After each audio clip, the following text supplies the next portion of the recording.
வணக்கம். நான் doctor K. Subha, பொது மருத்துவர், காவேரி மருத்துவமனை. ஜனவரி 28, 2024 காவேரி மருத்துவமனை கேன்சர் அவேர்னஸ் ரன் அப்படின்னு ஒரு ப்ரோக்ராமை ஆர்கனைஸ் பண்ணுறாங்க. இது புற்றுநோய் விழிப்புணர்வுக்கான ஒரு ஓட்டமாகும்.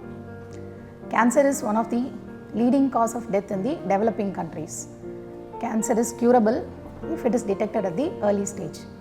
Early stage எது சொல்ல வரோம்னா, யூஸ்வலாக loss of appetite, unexplained fever, unexplained weight loss, அப்நார்மலாக எங்கேயா உடம்புல கட்டிகள் இருந்ததுன்னா, if there is a family history, இதெல்லாம் இருந்ததுன்னா கண்டிப்பாக ஒருத்தர் ஸ்க்ரீனிங் செஞ்சுக்கிட்டா, ஏர்லியஸ்ட்டாகவே டிடெக்ட் பண்ணிட்டா கேன்சரை க்யூர் பண்ண முடியும். ஸோ இந்த அவேர்னஸ் க்ரியேட் பண்ணுறதுக்காக தான் K10K அப்படின்னு காவேரி மருத்துவமனை ஜனவரி 28, 2024 ஒரு ரன் ஆர்கனைஸ் பண்ணியிருக்காங்க. ரெஜிஸ்டர் பண்ணிக்காங்க, வாங்க ரன் பண்ணலாம், கூடவே விழிப்புணர்வை ஏற்படுத்தலாம். நன்றி.